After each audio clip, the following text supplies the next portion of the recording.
We are back with part 2 on the minds of women. I think we had a part 1.5 during the break. And I was like, wait, no, let me record. Let me save this love fest. It was nothing but a love fest with Valencia. Deirdre said she wanted to give her a hug. Candis is pumping her up. Everybody, all the ladies are. And I had an opportunity to introduce Taki and Valencia again at another event. So we are, after this quarantine, we are going to get together and continue this love fest. But for now, it's all about the virtual world. So this is Kendell Lenice Live, part 2 on the minds of women. So don't forget to subscribe, like, and share with your people. Don't be selfish and keep this all to yourself. Share. So we are back with Deirdre. You gotta say something so it can come. I gotta say something. Oh, hi. No, I'm Deirdre. She's back. Tishera. Hey, I'm here. I'm here for it. Let's go. Candis. We're back. Hello. Shedana. I'm back and I'm still single, y'all. That's right. You better put it on out there because a closed mouth don't get fed. Daddy. Takia's back. Hey. Say it again. Go that one. Hey, I'm back. Welcome back, y'all. Valencia J. Yep, and I'm single too. Come on, girl. Period. I'll high-five you. You better speak. Period. So guess what it meant? Guess what that meant? It meant Valencia is still open to love because if she wasn't, she would Say all that. I'm single. So she's That's what I heard. speaking it. Tell the truth, shame the devil. Wakanda forever. Wakanda forever. All right. So as we're speaking, so as we Give me talk Iron about Man. being single, and as you guys know, I got married September 24th, 28th. Yay! But I was divorced before that. I was divorced before And that. you were So let's be angry. real, I'm a woman of a certain age, honey, and I got experiences and I got stories to tell. But it's not about me. It's about these ladies. So we are going to do just like we did the men. We are going to talk about men. So I want you to just give me one word and then we'll unpack that. Tishera. What's the word? Men. One word. Oh, one word. Predictable. Candis. Now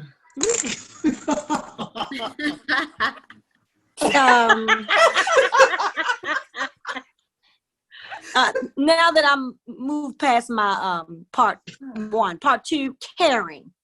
Okay. What was the Deirdre. word? What you say? She said caring. Men can be very caring. Mhm. and just like the men said, the right one can be caring. Yeah, Deirdre.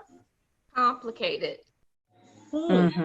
Complicated. And they said that about us too, so we're definitely going to unpack that. Look at Shedana thinking. Come on, Shedana. I know. Get somebody else. Taki,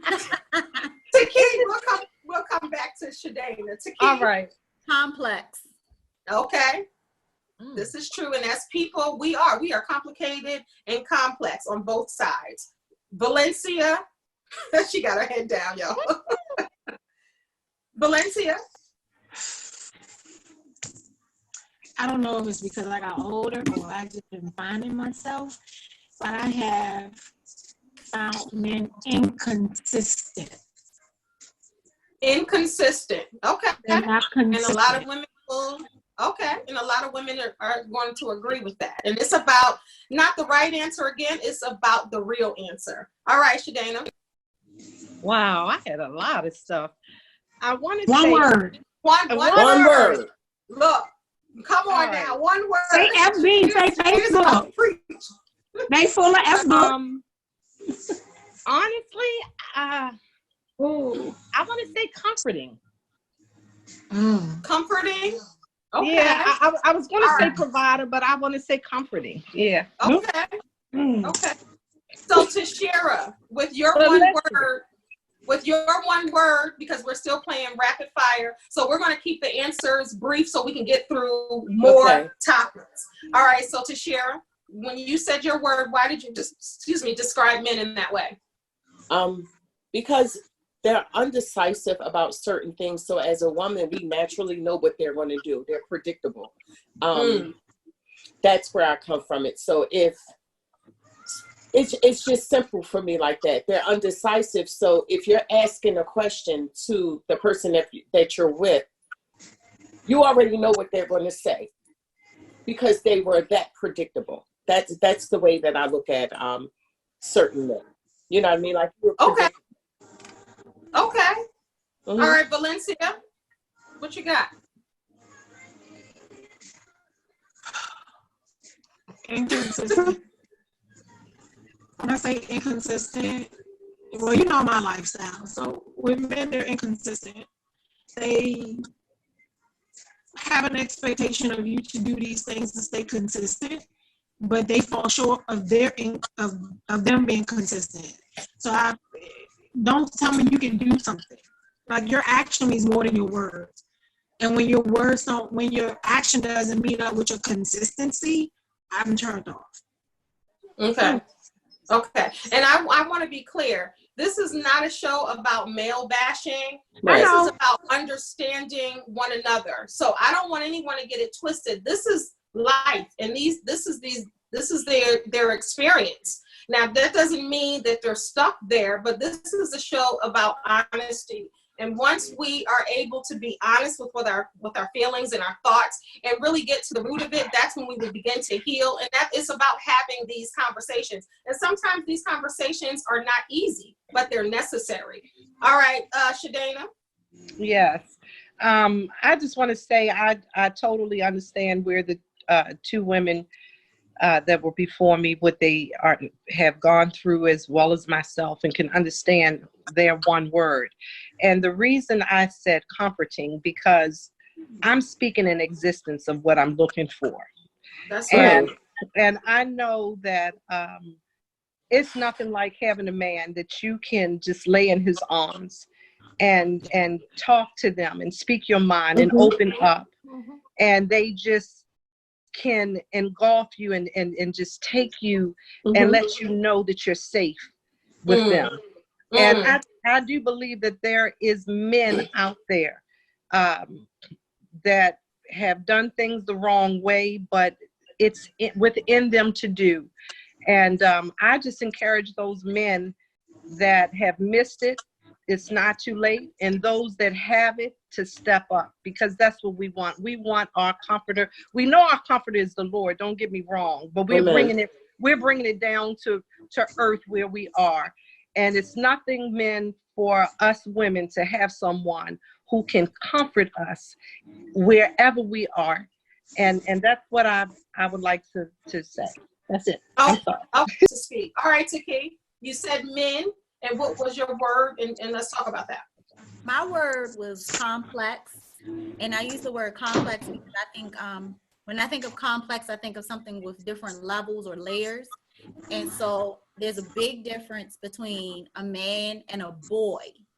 And so my years of experience have taught me, like, some of the words that I think some of the ladies use to describe men are a better description for boys as opposed to. And so a man is not necessarily defined by his age, but it's defined by his level of maturity and where he is in his life. So what I have found is that real men are very decisive. They know what they want, they know who they want, and they know when they are ready. And they are willing to tell us the truth and let us know what we need to hear. Now, sometimes as women, we're not ready to receive. Sometimes we don't listen. Sometimes we hear what we want to hear. Or sometimes they don't tell us what they really want. And those are the boys. So, you know, the whole concept of them not knowing what they want or being indecisive or not being honest, it tends to be a maturity issue, and more or less that's a boy. So for me, men are complex, but they know They truly do know what they want, and they let you know what they want. So if you're dealing with a man and or you think he's a man and he's kind of on the fence and you're not really sure how he feels or what he wants, he's probably not a man, he's probably a boy. And I say that because if you look at men or even boys, if they want a pair of sneakers, if they want a certain car, if there's a house, if there's anything that they want, they go for it. They don't wait. That's right. I get this or should I get that? Is this right? Or they don't have to show us 500 pieces of sneakers to decide which one they want. They go for what they want. So if you're kind of going with someone and he's dilly-dallying and you're having all kinds of uncertainty, he's just not there yet. He hasn't evolved yet. Very well said. The actor DeAndre Whitfield has a new book out called Male versus Men, and he talks about that. So, I mean, that's it in a nutshell. When you're dealing with boys opposed to men. Now, boys can be of any age. Let's just be honest. Boys are not adolescents before, 18 and under. Some people haven't matured, just like let's keep it real. We got some girls out there walking around in women's bodies. Yeah. So it's the same. I just want to add to that in terms of being girls versus women. I can be very honest because, like you said, this is not about male bashing. I can be very honest and say, in my younger years, even though I was old enough to be considered a woman, I was a girl, and I met men. I met men that were ready. They were saying, "Hey, I want to introduce you to my mom. I want to have a future with you," and I was not ready for that. Right. I wasn't. There were men who were vulnerable and open with me, and I thought they were too sensitive, or I kind of said, "Oh, he's too nice, and he's too good." Yeah. But it was based off of what I was used to. It was based off of the things I thought a man was how I thought a man was supposed to behave, and a lot of it just meant I wasn't mature at that time. I wasn't a woman, so it comes in both categories. Yeah.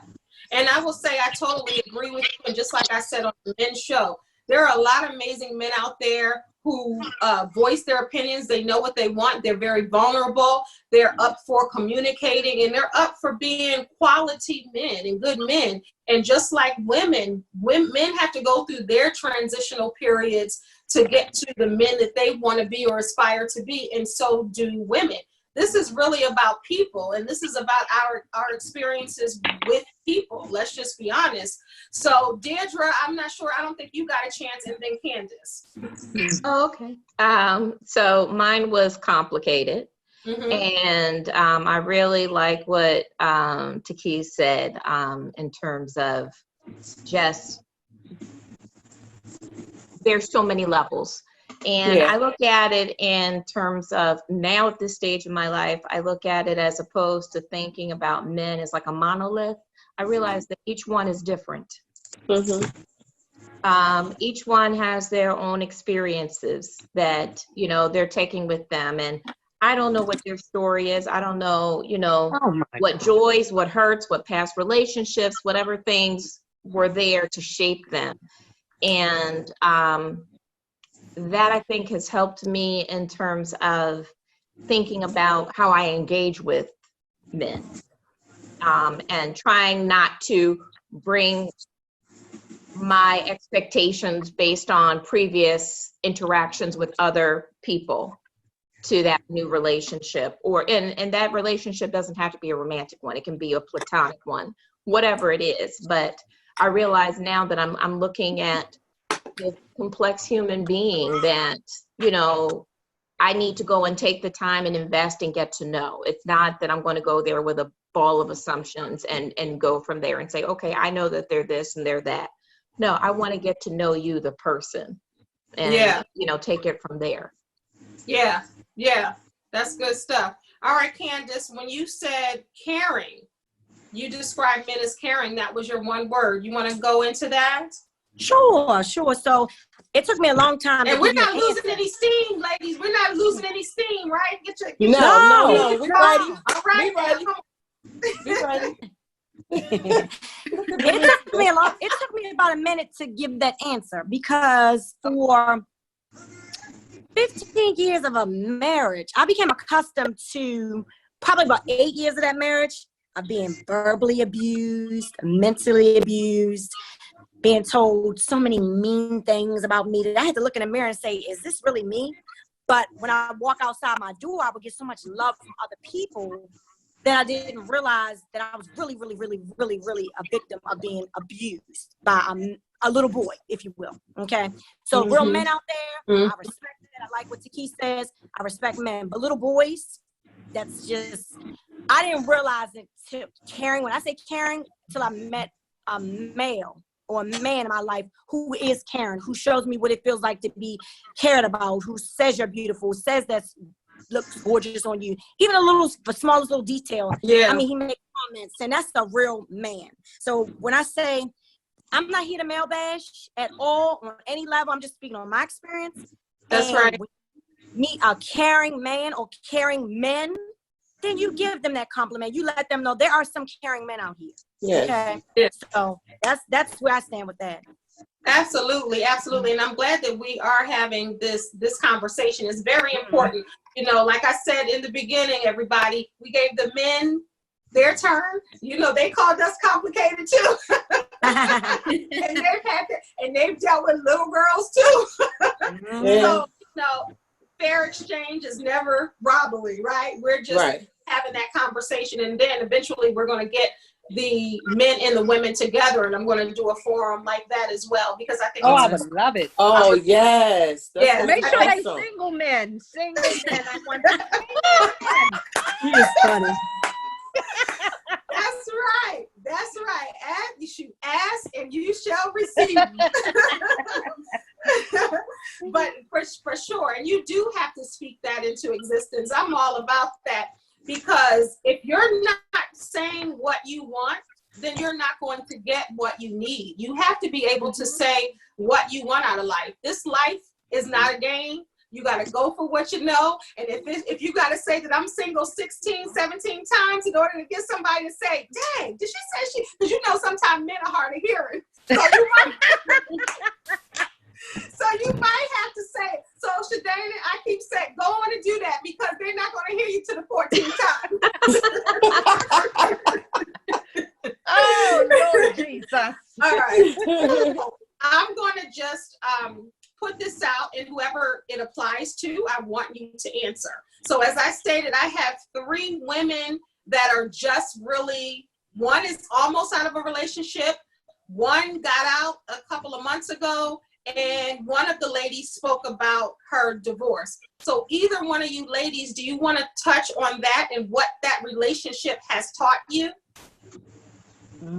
about yourself? Well, I'll speak. Go ahead. Okay, I'll speak. I've been married before and been divorced. Actually, I married my first husband twice, and I divorced him twice. And I'm currently I'm married, and it's some complications here. It's some complications.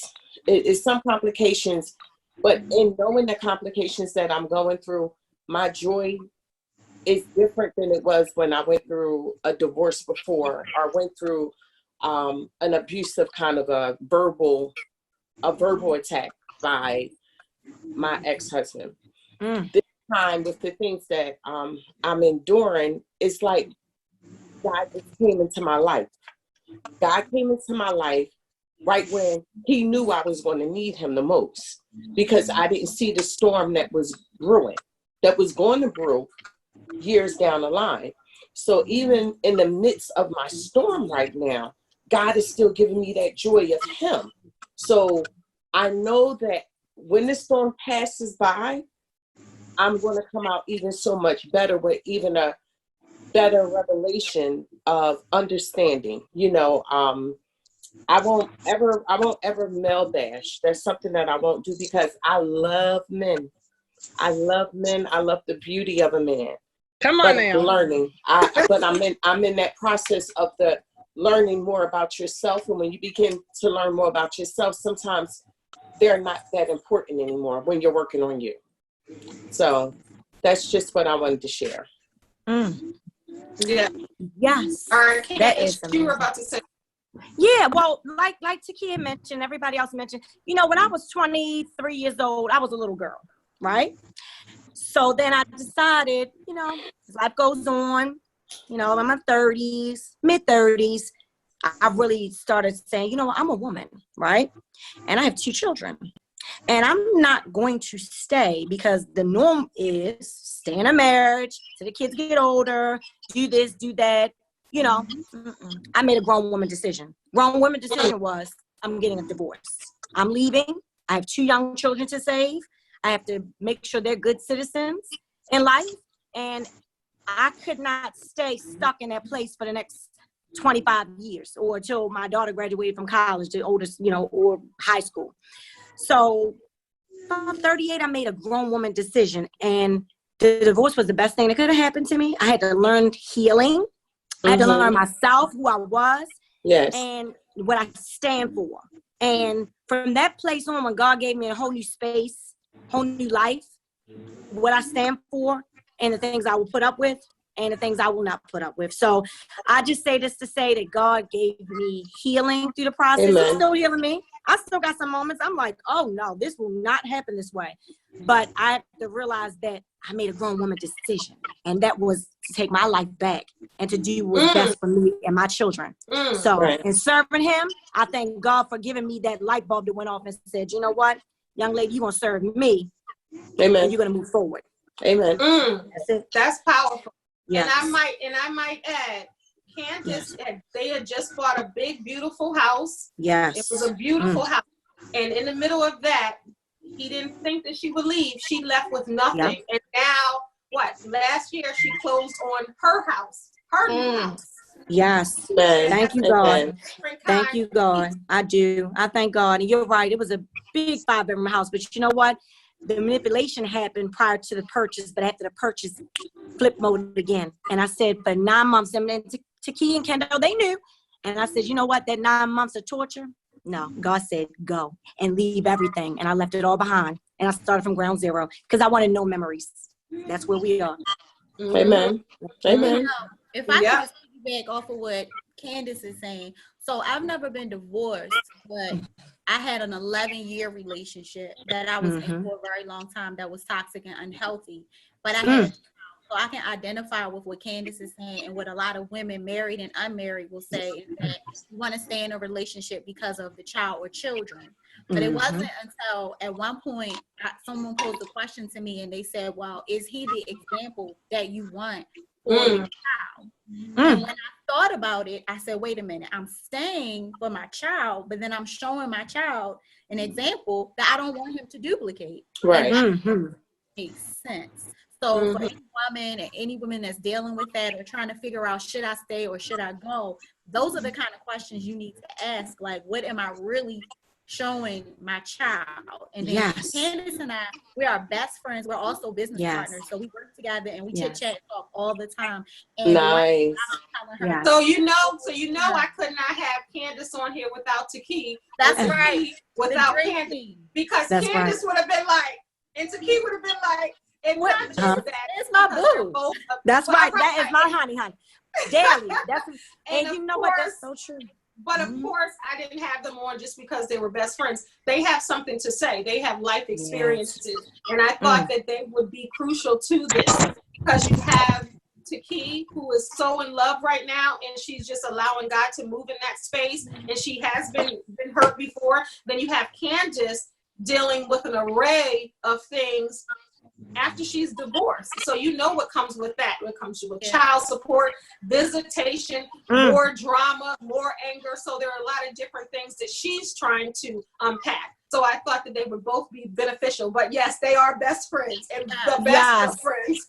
What I always tell Candis is the best thing she did was show her children what she would not tolerate any longer. So when she made that decision to stand up for herself and her children, that's the example that she showed for them. And even now, her children are exhibiting that same level of strength. So that's the best thing we can do as women, or even if you're a man and you're in a toxic relationship. The best thing that's so true. Ask yourself, what is the example I'm showing my children? And if it's not what you want them to duplicate in their lives, then you need to get Yeah. out of the situation. Yeah, and I like what you Feel good and about I it. like what you said, Taki, because it goes for men too. This is not Yes. just a one-sided thing. Right. So the other woman, I don't know if she's going to speak up. I'm not going to put her out there. She just had to end a relationship. She had to end an engagement. So I don't know. I'm just I'm sorry. Yes. okay. I wasn't gonna put your business out here. I was gonna let you talk if you wanted to. No, you know what? I'm gonna tell you something. It was so You're so good. comfortable and make good with your decision. You probably forgot. You know what, y'all? I'm gonna tell you something. I thank God that I didn't rush. Well, put it this way, I did rush, but I thank God I was able to slow down and hear God's voice. And I was in a relationship. We were to be married, engaged to be married. Well, we were engaged to be married. And I just started seeing so many red flags. And I realized that he was a functional drinker. I realized that had we not lived together, and if somebody would have ever told me I would have lived with a man and not be married to him, I would have called them a liar and told them that's what hell was for them. I have never lived with a man and be married to them. But in this situation, we did, because we were planning to be married shortly thereafter, when I began to see things that I would not have seen, because he would have been able to hide it from me had we not lived together. And I'm not advocating living with a man and not being married. Please don't get me wrong, because I will never do that again. But through it, I was able to just see a lot of red flags. I saw where this person had a lot of debt, didn't have financial things in place, 401k, retirement plan, and I had to say, wait a minute. No, we're not retiring off of me. We're not living off of my retirement and 401k, and you don't want to, as the headship, you should want to be able to do more to, one, get yourself where you need to be so you can be the man you need to be for us as a couple. And when I saw that he wasn't willing to do those things, I had to say, guess what? This ain't it. And you know what? I actually got my home in New Jersey because of him. Because the type of I'm work just he going had, to pause you 1 second. So other ladies, if you can kind of just condense the background noise, because it's difficult to hear Shedana, and I want to make sure she gets that out, and we do that for one another, because the whole purpose is really to hear these ladies speak. Okay. All right. But I've actually, real quick, purchased my home in New Jersey because of my engagement. The type of work he did with insurance, he couldn't live out of the state that he wrote his insurance. So I purchased my home. I thank God I was smart enough to put it in my name only. And let me tell you something. I know what it is to leave a house from my last marriage, to leave a home and start from scratch. I didn't want anything. All I wanted was a peace of mind. But what I noticed, each situation I've been in is another chapter that I've learned to better me, number one, and to be able to minister to other women. And right when I thought this was the one, I mean, this man, our first date, took me to a church and took me down to the altar and literally knelt and prayed and asked me to kneel down and pray with me. And I thought, okay, Lord, this must be the one. But y'all, God will allow you to go through things to strengthen you so you can get wiser and your ear gets sharpened to hear his voice and your eyes to see past what you see. So, I don't dislike this person. Again, they made me a stronger woman. And he also gave me another chapter of knowing how to help other women with what I've gone through. So yes. He just added to your story and to your ministry journey. Yes. It's a beautiful thing about life, and it's all about perspective and how we look at things. And because people enter our lives, we've heard it time and time again, for a reason or a season or a lifetime. Amen. Everybody that enters our lives aren't meant to stay. They're meant to heal us, grow us, learn from us. We learn from them, and then it's on to the next. So I commend you ladies for knowing when it was time to leave and leave. And not because you wanted to end the relationship, but because you wanted to save yourself. That's right. You have to learn to love yourself more. Yes. So Deirdre, I want to ask you, I know you've been married and you've been divorced, and I remember a few years ago, some stuff you were working through, and I saw some things on Facebook, and I know it was a rough time for you. That's okay. That's okay, because sometimes you got to just get it out by any means necessary. So tell me a little bit what you've gone through and what you learned from that. Well, I would say one of the things I learned, I was married legally for 13 years, but we separated after 11. And so it took a long time. It was an ugly divorce. And so it took a long time. And, like the other ladies here, I was determined to make it work. And so, you can't clap with one hand. Right.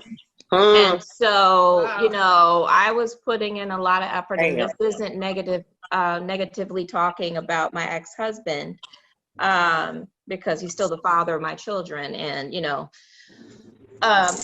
but what was needed to make that marriage work was not happening. And so at some point, I came to the decision, that I did not want my children to grow up thinking that this was how a relationship should be, so that they would end up being in a similar relationship. And so when it came to that, that's when I decided, okay, no, I have to do this. And it was the hardest thing. The idea of ending the marriage wasn't the hard part. It was the idea of breaking this information to my children. And it was ugly. I mean, it was 2 years of pure hell. I ended up leaving my job, and I had a great job. Ended up leaving the whole industry.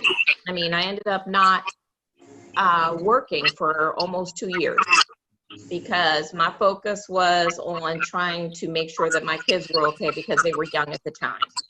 And so I realized that with there being such a lack of stability, that my number one job was to create a new normal for them, create new routines for them and traditions, and to be as present as possible. And that wasn't possible with the job that I had before. And so during that time, I realized, okay, I can't go back to the career that I was in. And so really, I felt like at the end of the marriage, I was left with dust. I mean, I was thankful, I still have my house, but I lost quite a bit of the things that were in my house, but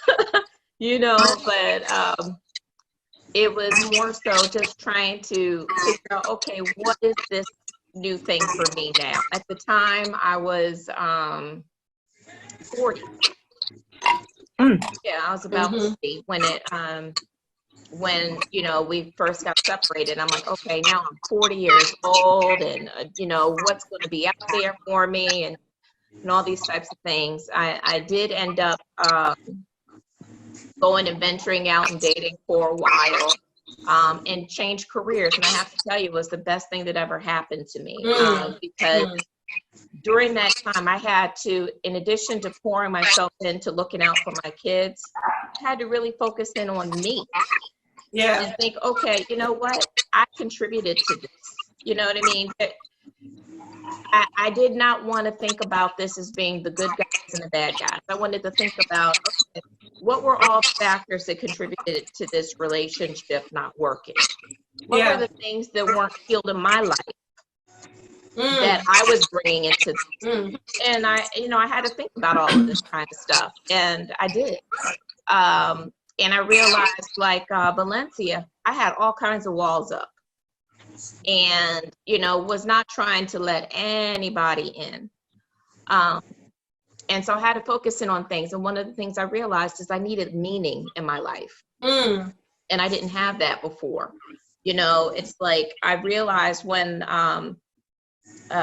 we became separated, I went to a storage locker. And see, this is how I knew, because when I got married, I had an apartment and I moved in with my husband, and I kept my apartment for 6 months. And he was like, look, girl, what's going on? Why do you still have this apartment? And I just couldn't let go of it.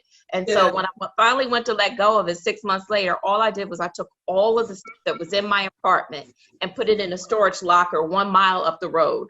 Wow. 13 years. You know what I mean?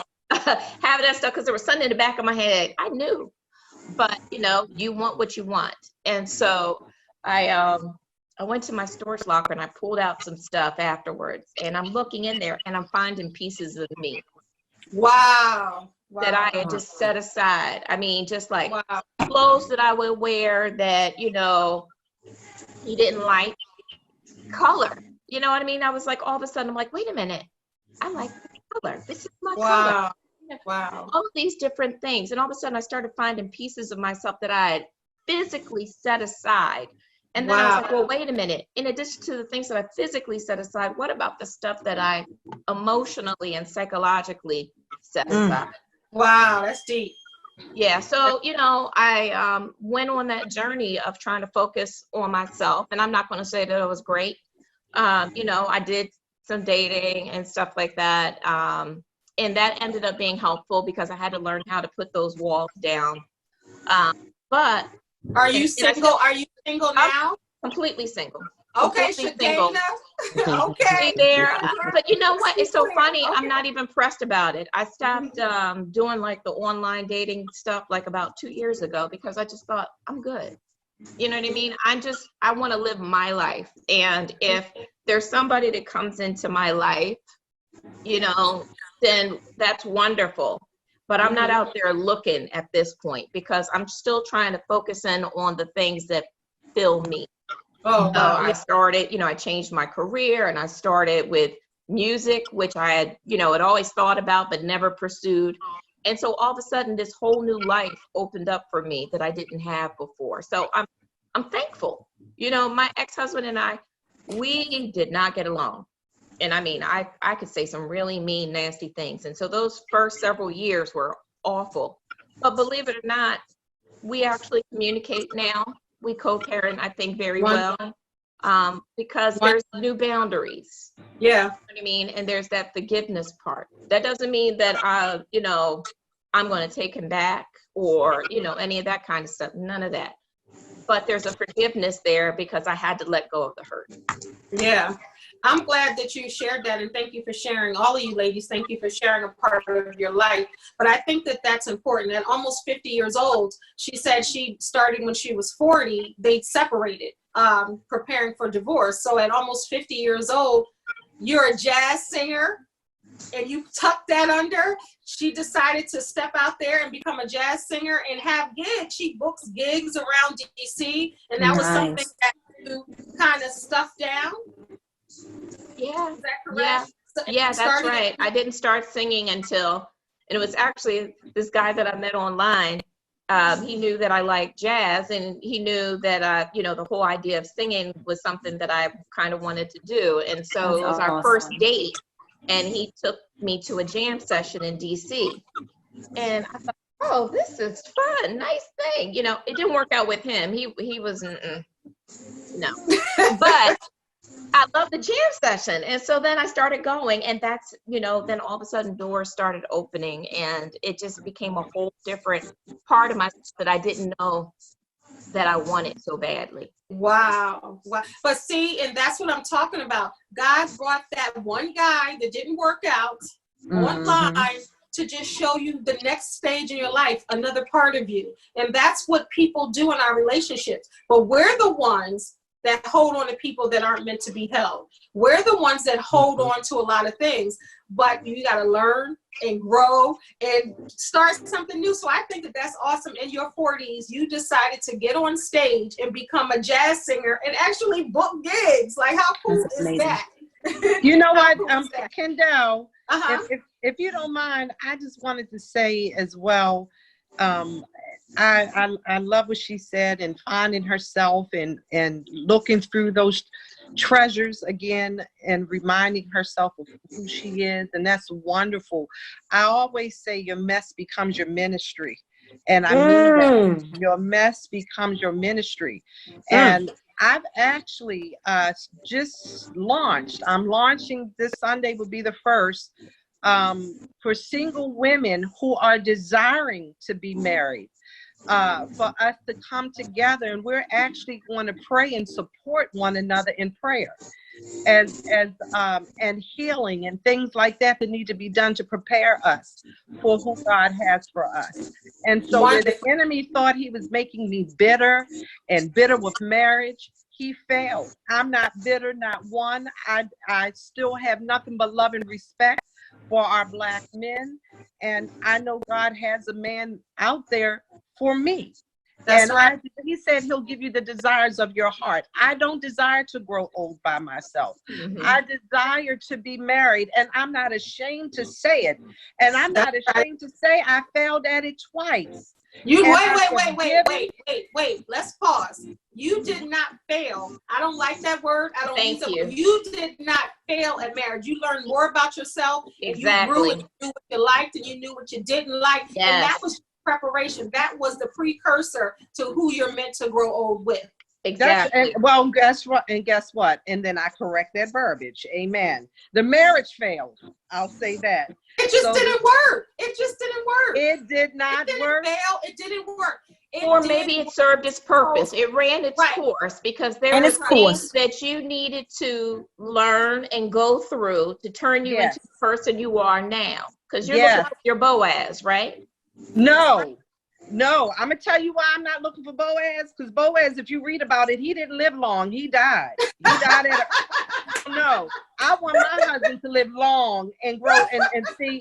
You gotta be careful what you ask for, because people, you looking for your Boaz. I said, when I read this, Boaz ain't lived that much long after they got married. I want my man to live long with me. So I'm just, and let me also say this. I've learned, now this is something I've learned. I don't want a man to be what I want him to be. I want that man to be who God has called him to be. Come on now. And so many times, women, we're too busy trying to make the men what we want to fit our character and personalities and who we are. And then if that's the case, God says, well, guess what? Then I'm out of it, because I called him to be this. And I called him to be that. And when we allow them to be the men that God has called them, then it's up to us to make sure we're equally yoked. And this all comes with courting, not dating. We don't miss with the word courting. Courting is when they took you and introduced you to their mama. They brought you flowers. They took you out to dinner. Dating is, I'm gonna date you. We're gonna jump into bed. We're gonna do whatever. Court me. Show me who you are. You're not trying to Netflix and chill. You're trying to get to know somebody. I'm trying to get to know somebody. That's right. And again, my mess became my ministry. And with each chapter, I have learned to forgive, to love, to move forward. And I said, devil, guess what? You failed. You thought you would take marriage that out of my desire. No, it has not ended. It has not ended. So I have a question. All right, so let's get up. Okay, after Deirdre says hers, we're going to get off relationships, and we're going to get off men, and we're going to just talk about some other things, because we're layered. Okay. There are a lot of other things, but Deirdre, I want you to say what you want to say first. And then I have a question about this one, because some people, you want what God sends you, but what if God sends you somebody who's not Black? What if he sends you somebody that is short, or still living with his mama, or is in the middle of a messy divorce, or you know what I mean? Because people can go and be in those places and then work their stuff through. I mean, you can't work. Oh, that's funny. Well, I work only things, honey. One thing I said, he'll give you the desires of your heart. I desire my Black man. I ain't never been with I have nothing against any other race and nationality. because I have a lot of different culture in me to make You me ain't who got I to. You am. ain't got to explain. You No, want you like what you like, and period. that's all You want good. black men. But I just Yeah, wonder because what we want, sometimes what we want isn't what, I think about my kids when they were little. They wanted to eat, Captain Crunch all day. Mhm. And they have a stomach ache from it. And sometimes I'm like, no, you need to go and you need to eat yourself some pancakes and some eggs and some whatever, right? So sometimes what we want and what God wants from us for us can be completely different. You're so right. You're so And right. so it's like, what if he sent you? He would prepare. You know what? I'm gonna tell you this. They say never say never. And what I will do, God will prepare me. I really believe it. If it's outside of my race, God will prepare my heart, and Okay. and He will prepare me for that man, and I will see beyond the color, and I will see the love and the godly love He has for me. That I'm sure I will be happy. And Okay. I want to do a PSA. Ain't nothing like a black man. That's all I'm gonna say. That's all I know. So that's all I'm gonna say. But it's not about dogging nobody else. When people find love, they find it. But me, like they say, me myself personally. But yeah, to each his own. You're right. Whatever comes, and that love that comes, and if you want to decide to open yourself up, and that's for anybody, then you have a right, because this is your love we're talking about, and no one else can judge and decide what it is that you need or want, but God and yourself. So, yeah, for sure. Even if he has a club foot. Go ahead. What you Club say? foot and walks on a scooter. Now, Just saying. God is around. not going to send you.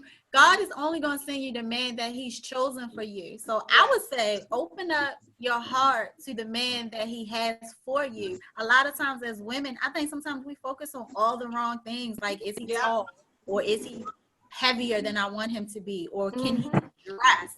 And it's like, come on. I mean, we got to think about, how does he treat me? You got to think You about always say that.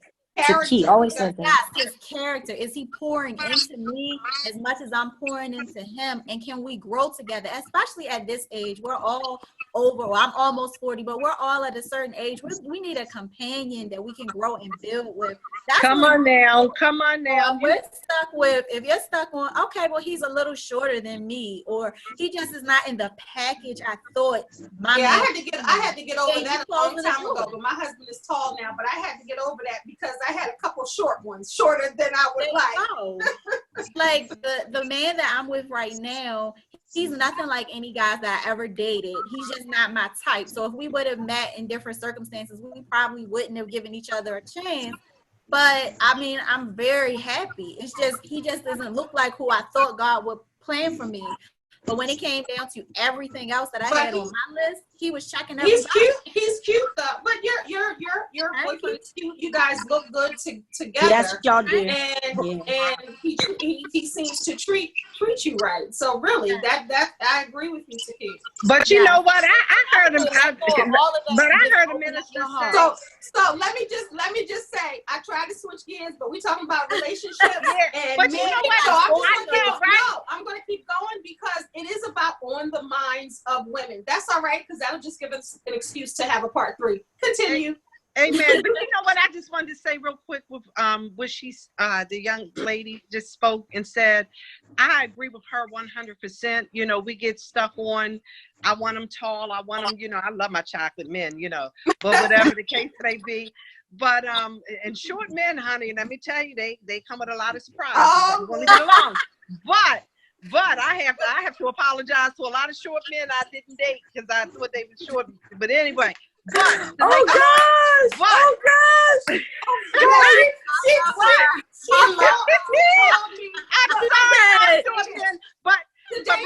Shedana, I have to say this. She called me one time and she said, "You know what? This short man, okay, whatever. Don't believe the hype what they said in the lies. That's right. I'm done. To apologize to all short men. That's right. I have to apologize. But what I was going to say real quick, going back to that same minister, Miles Monroe, he stated, he said, women, God isn't going to send you your husband. He said, stop thinking God is going to send you your husband. He said, because then when things don't work out, you're quick to blame and fault God. Yeah. Well, God, this is the man you gave me. He said, no, God will put you in an atmosphere where you can meet men. And it's up to you to then make sure you're equally yoked. And once you do, then God will sanction the marriage. You know, so amen. That's it. That's it. All right. Going once, going twice. Anybody want to say the last about marriage, relationships, men before I switch gears? We're You guys done. good? All right. So I want to go to Valencia, who is asleep. Valencia, are you there? I want to ask you, and I want to ask all of you ladies, what makes you smile? Valencia? Is she asleep? Valencia? It's getting late. It's getting late. Tishera, what makes you smile? Oh, bless her heart. Oh. She got tired of y'all. She got tired of y'all talking about men. You know she's angry. She said, oh, next topic. Yo, she's really asleep though. She's really I sent Takia text. I was like, is Valencia asleep? Maybe she's Oh my God. But go ahead, Tishera. What makes you God smile? bless her. This is live. So She sure go did. ahead. This is live. Oh, Yes. Valencia. Valencia. Yes, she All right. Valencia, hey. Hey, girl. Hey. God bless you. Valencia, wake up. Valencia, what I makes wasn't asleep. what? Yes, you are. I heard everything y'all said. That's the funny part. I heard everything. What? Because you were in a twilight sleep. That doesn't mean Well, it's not that. I listen to the differences of the marriages. I listen to the differences of the divorces, and I just didn't agree half and half. Like I said, I might have been all over the place, yes, but at the same time, I was listening. It hurt me because we as women, we love each other, we love hard, but we always catch the short end of the stick. Right. If anybody saw the video with the mother where her son was going through the draft, she had to step in and intervene in a relationship with a white woman, that tried to intervene in that happiness that was for her son. Why are we so overlooked? Like I said, I wasn't asleep. I might have been this way, that way. Why are we so overlooked as someone that's loud, obnoxious, can't love, always hate, got a smart ass mouth? So that's where my anger comes from. We're always stepped on. You love the white woman harder, some men, not all. You love another culture harder than you love the black woman. But then we are in a stereotype the black woman. Right, but then we're caught in a controversy of if I find a white man and I take a picture and post it, why didn't you tell me he was white? What difference does it make? He loved me. So when I say anger, where my girl at? T? Where my girl T at? It doesn't take away nobody's words. Right. So when, like I said, I might have been all over the place because I took my medicine. I do apologize for that. But at the same time, I heard everybody's story.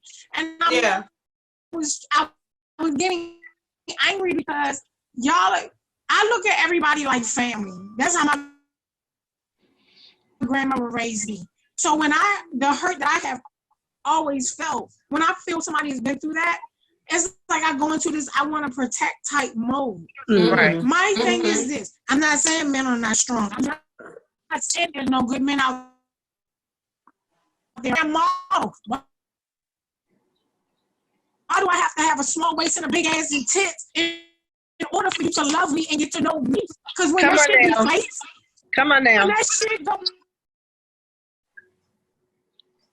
when that shit deflates, what do you have? So don't come at me. I know, boo. I know you come at me and say I'm hard, but when does it stop? Yeah. I fight every day. okay. I was always told that I wasn't beautiful. I was told that I was fat. I did all the shit that I was going to fit in. And no matter if I was big, small, or indifferent, it does not change. So again, I say, when do I have a moment to not be angry with love? So don't come at me about, oh, God said. That's a whole nother story for me. Yeah. Mm-hmm. Yeah. I want to hear your Bible quotes, Psalm 100. So trust me, I know it. I don't want to hear it. My thing is, when do somebody take time out to get to know me and my flaws? I had a husband and I had a wife. Mm-hmm. Ain't nobody know that. Before my husband died, he cut me down to apologize on how he treated me. He admitted to me that he wasn't ready for marriage. Right. I'm ready. Mm-hmm. So don't come at me with your Bible quotes. Don't come at me with what you think might be working. Don't come at. Just don't, because just like you got a story, just because I interpret love another way, you interpret love, we all in this together. So you might look at like, oh, I'm happy. Is this? Is that? I like a sassy ass man because I'm a sassy ass woman. I like a man that can wear jeans. I want a man that I can laugh and talk shit to. But as soon as I talk shit to somebody, oh, you angry. You this. Why you gotta do this? Why do I have to alter myself? You got men out here that's 500 pounds that will wear a white beater and walk a fucking beach. I ain't seen a woman say shit about, oh, yeah, but he's still walking it. Now let me walk it. I'm thrown at like I'm trained. Right. And I think that you are 100% valid in your feelings. And I want you to own that and know that you are valid in your feelings. Absolutely. And can't away from that. But a lot of women, and that is a problem, a lot of women are told to dumb down. They're too much. They're too loud. They're too aggressive. They're too ambitious. They're too this. They're too that. And I don't think it's fair, because you're absolutely right. A man could be doing the same thing or the same way, and he's assertive. He goes after what he wants. But it's the generational curse, though. It's the generational curse, because your mother, their mother, everybody's told them, sweep it under the rug. Don't say shit. Right. I'm blacked out of the family. Why? Because I'm not gonna hold your bullshit. Like, it just don't matter to me. Like, the thing is that I get it. Don't get me wrong. I believe in God. I believe in so many things, but just not in your way. So because I don't follow your guideline, I am shit. Right. Because I don't follow because I don't say this word the way that you would say it in a proper way, I ain't shit. Because I don't pick up a fork. That's a salad. That's a whatever dinner plate. Because I'm not shit. I'm smarter than you on the street. If me was to walk a city street, I'll save your life before you save mine. You know why? Because I stay true to that shit, and that's what raised me. So don't get me wrong and let me apologize. I know we're on a podcast. We gotta keep it real. I know I was swinging, whatever. I was just, at the end of the day, I hurt everybody. And I feel so angry because everybody has a good heart and everybody deserves a second chance. But when do everybody get that? You really did. And to be honest with you, sometimes, not meaning to cut you off, sometimes just being very clear and very transparent. I understand how you feel, because you talk about the dogged end of the stick, the dogged end of each stick. Like I say all the time, and I said it to my daughter today, I said, I get tired of getting the end of the stick. Yes. When I'm a good person, I give all that I give all that I can. I have to smile. I have to do this. So guess what? I started speaking to myself. I said to myself, you know what, Tishera? You deserve better. You know what, Tishera? You ain't going to get the end of the stick no more. You know what, Tishera? Know your worth. You know what, Tishera? You're going to get through this, because sometimes people don't want to hear that from you. And Valencia, I understand you wholeheartedly, because it's rough. It's rough when you've been through so many different dog situations, and some people can't even identify with it. So I'm glad that you're actually venting out how you feel, and know that you have a sister circle here that's right, support you. Yes, like we all support you. That hurt is no joke. It hurts because at 46. 3 years ago, I had somebody just take my whole house. I gave them everything.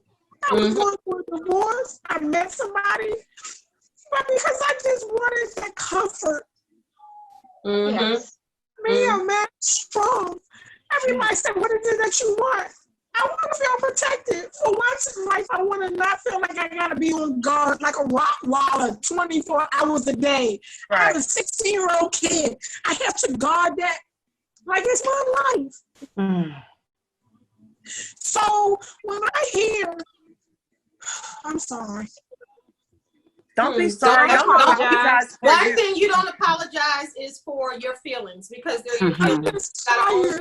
Because that you gotta work this stuff. You gotta work this stuff out, because I go to surgery every 30 days. I have a therapist. I have a psychiatrist. I see once a month. I've been abused. I've been beaten. I have been torn down, and everybody look at me like I'm strong. She's been molested. She's been molested by the church.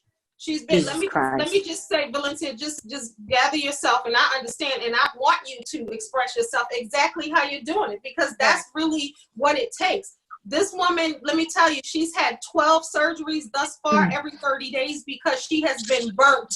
Her face is burned, her arms are burned, her chest is burned, her hands are burned. She has been burned alive. She has been molested by the people in the church. So that's a whole nother situation.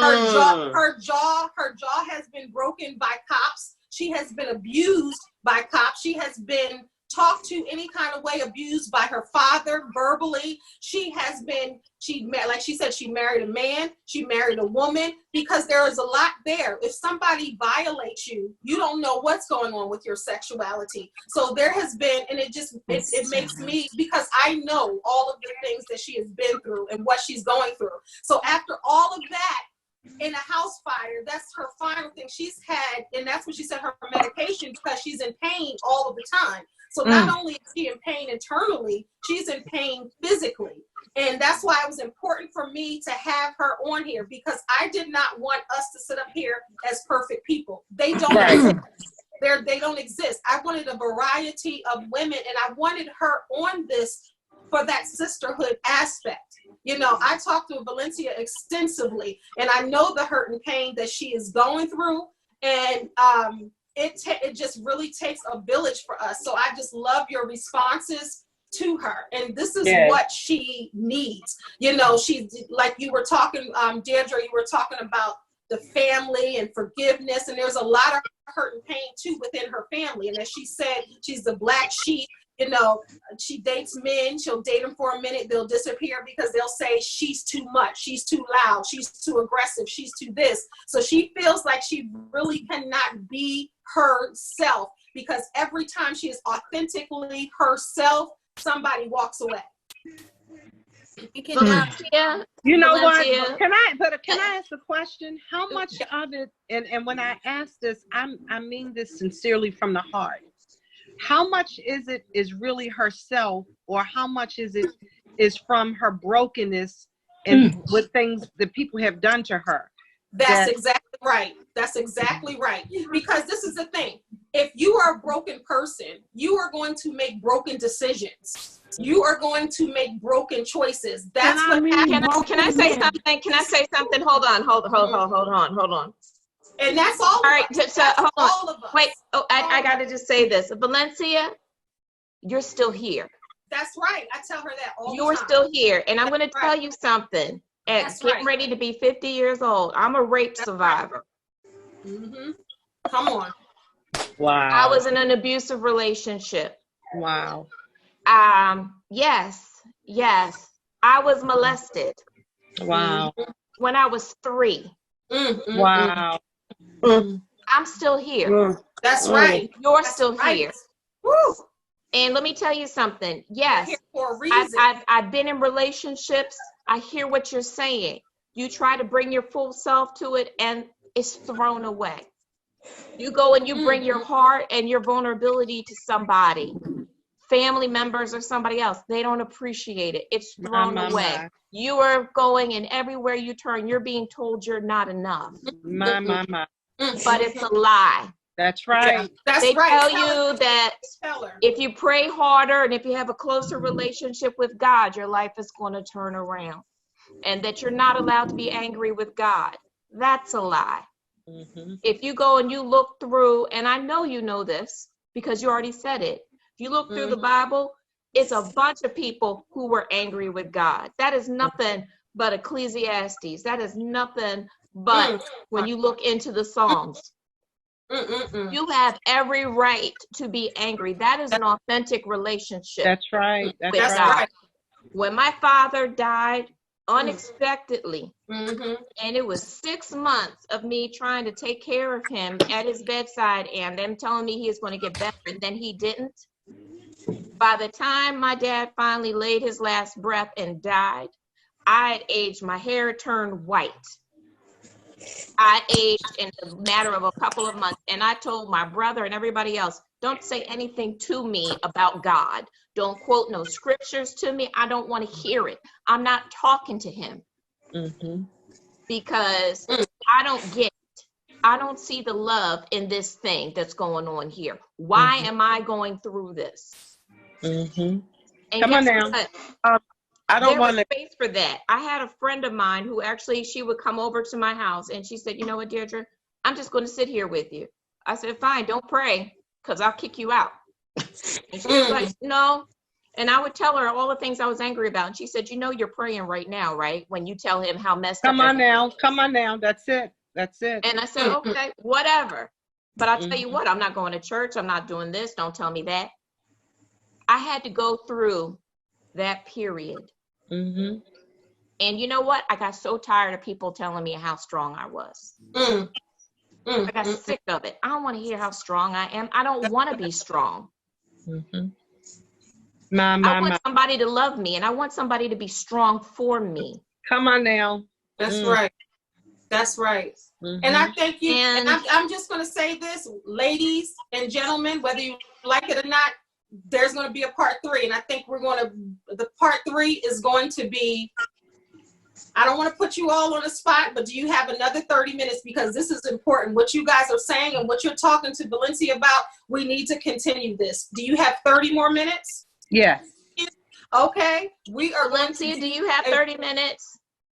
I don't want to be the focus. I hear you. I don't want to be the focus. Yep, I hear you. When and y'all I talk respect about that. certain things, even though if I'm swaying or whatever the case may be, it's all excuse. good. I hear you, but I tap out because in my mind, it's bullshit. Yeah. Right. I saw that. I did. I saw that because I know her and I saw that. And everybody can tell I was no longer interested because you know what? It's so amazing to me how you guys get all that. I have friends that dog niggas out all day long. But they get the most of respect and they check on them. Why you ain't calling me? But when it comes to me, you can walk away from me. So forgive me on my end. But when y'all was talking your stuff, I heard you, but I didn't because I tapped out. I don't want to hear that. I get so tired of people always talking about how this work and how that work and how this. It's bullshit. I don't want to hear it. I just don't. I'm not saying that my shit is the only thing that's going on. No, that's real. Today, I'm done with it. Yeah. I'm just done. But Valencia, somebody to care for me. Valencia, can I say this to you? I want you guys to, and this is what it's about, Valencia. And I'm going to say this. It's not about putting it on you. And Deirdre, I'm glad you asked that question. It's not about focusing on you. It's about us being here for you. And I get it. Totally understand what you're dealing with. I do. But you have to understand too. You know me, and you know it's hard for me to accept. I'm just learning how to open myself up to have people want to help me. Baby. So but you have to. I might fight, like I tell my therapist, I tell all my doctors, I might fight back with you, but I hear you. You gotta give me a minute because I've closed myself out, which has made me comfortable not to deal. I'm not gonna deal with you. I can't. I don't have a tolerance. So I have to sit back sometimes and just hear it. Yeah. And just listening to the love, listen to you being divorced, listening to so many things. And one action, I want to be there to celebrate. And then the other action, I want to put on a goddamn Iron Man cape and beat the shit out of whoever hurt you. Like, that's just, That's how I feel. I'm always Yeah. on, as my therapist said, you're always in a defense mode. So every time I come at somebody, that's how I am. You won't get in easy with me. Yeah. But you know what? That defense mode has gotten you to this point. Okay, ladies, we have to come out and come back in. So we can, you can stay. The people that can stay, please come back. If you can't, I understand. But we gotta come out, and this will be a part 3. So let's just come right back and let's continue part 3. This is what's on the minds of women, people. This is what's on the mind, and this is what sisterhood looks like. Deirdre has a different perspective. Shedana has one. Taki has one. Candis has one. Tishera has one, because we all have different experiences. I know what Valencia is going through and what a lot of these ladies are going through, and that's why I wanted to have this, to bring everyone together, because sometimes you need a new voice, you need a new opinion, and you need to know that people actually can love you with meeting you for one time. And I can guarantee, and I can almost speak for everybody on here met Valencia and instantly loved her. So that shows that she is lovable. We all are broken people. We have all experienced pain. We have all experienced triumph. Everybody processes things differently, but everybody on here is broken. And I really want to get that point across. There are no perfect women on here. We are all broken, and we are all healing together. Stay tuned for part 3. We will be right back.